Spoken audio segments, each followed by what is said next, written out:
बड़ा बयान दिया था जो कि अब उत्तर प्रदेश में चर्चा का विषय है।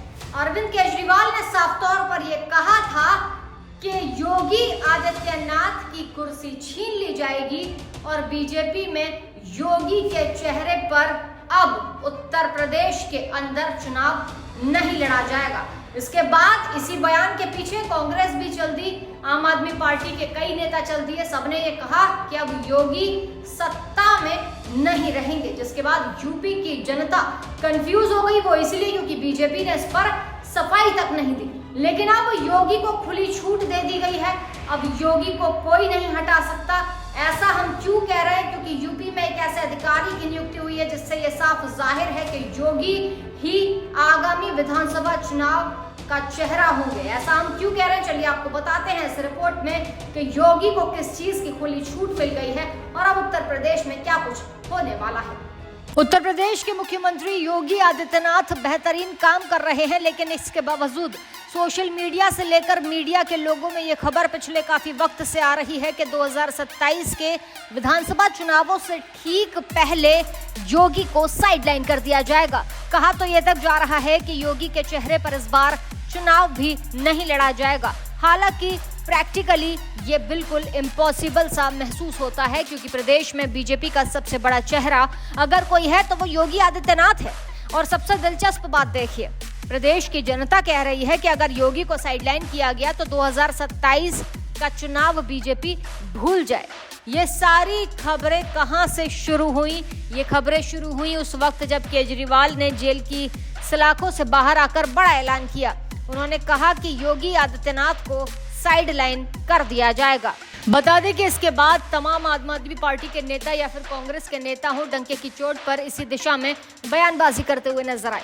बीजेपी नेताओं की तरफ से इस पर कोई सफाई नहीं दी गई और शायद इसीलिए प्रदेश की जनता कंफ्यूज नजर आई, जिसका असर 2024 के लोकसभा चुनावों में पर्टिकुलरली यूपी में देखने को मिला। अब देखिए इन सब अफवाहों पर विराम कैसे लगा।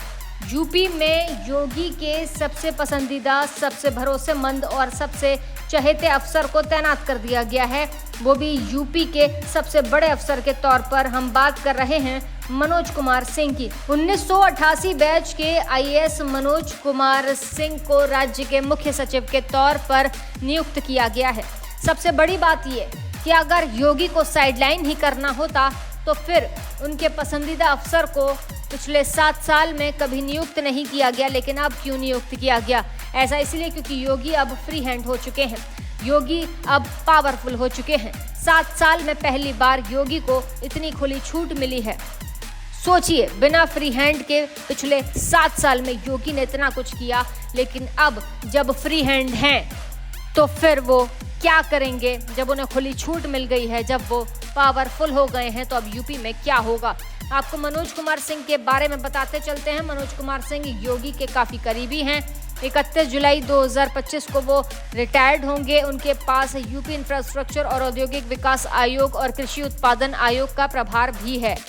2019 में उन्होंने नोडल अधिकारी के रूप में काम भी किया था। उनकी नियुक्ति साफ तौर पर जाहिर होती है योगी ने अपनी स्थिति को मजबूत कर लिया है, ये साफ जाहिर हो रहा है।